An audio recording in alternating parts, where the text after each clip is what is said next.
Sometimes you gotta take a break from stabbing things in Assassin's Creed and just have a dream as a flower on a windowsill, pretending to be the wind or something and smash down metal things because fuck yeah, video games.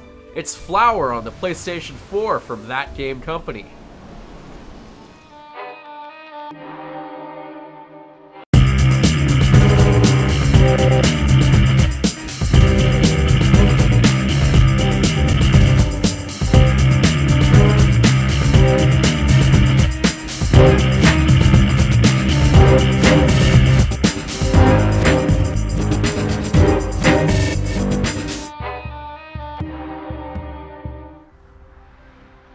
Also available on the PlayStation 3 and PlayStation Vita on the PlayStation Network, in Flower you play as the wind?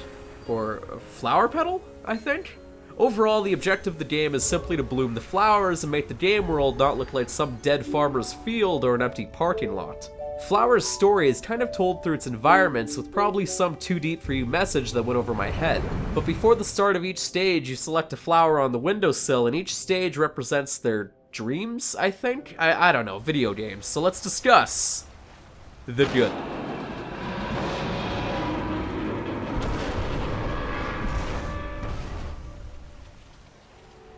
Easily the best thing about Flower is just how relaxing it can be.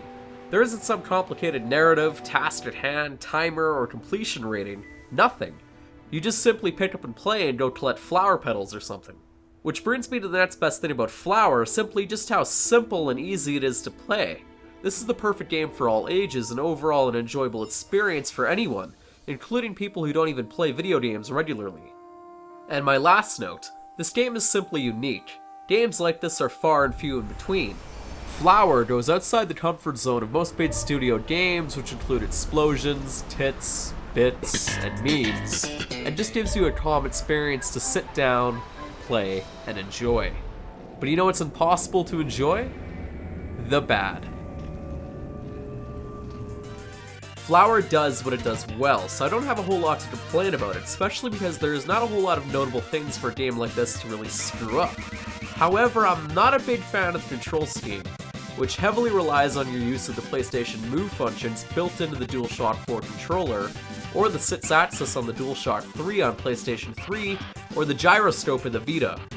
The game instead relies on motion controls, having you steer your controller around while pressing a single button to accelerate. Think like your parents whenever they try to play a racing game for the first time and steer the controller around.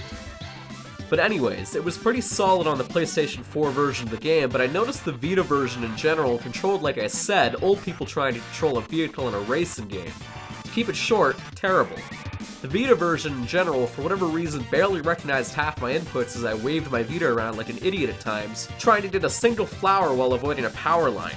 I noticed my time with the Vita version was mostly spent turning around every 10 seconds to get a bunch of missed flowers, so I advise sticking with the console versions. But next up, The Ugly, where I discuss graphics.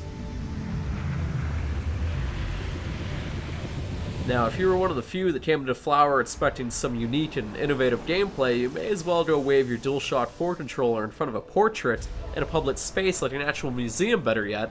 Maybe you'll become E-famous, because that about sums up Flower. It's an absolutely beautiful piece of art, but as a video game, doesn't offer a whole lot. The visuals in this game are the main appeal, and they definitely have that aspect nailed. Flower is easily one of the best looking games I've played in recent memory.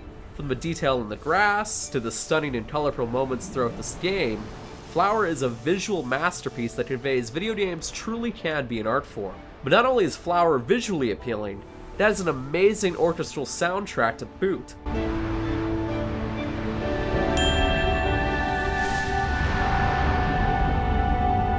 Just adding to the already brilliant vibrancy of the game itself.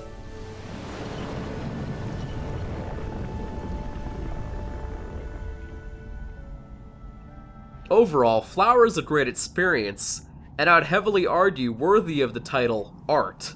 But as a video game, it doesn't offer much in the way of challenge or goals, but I doubt it was never aiming for these such things in the first place. Nor does it necessarily need them to accomplish what it aims to do, relax you. But now, it's time for my rating. At least it controls better than Lair, out of 10. Seriously, you guys remember Lair? Remember how hyped that shit was? Flying on a dragon, breathing fire on people, but the controls totally blew balls and had 6-axis crap? Remember how awesome the dragons looked?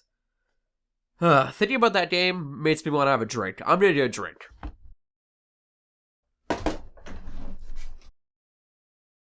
Why can't Flower have dragons?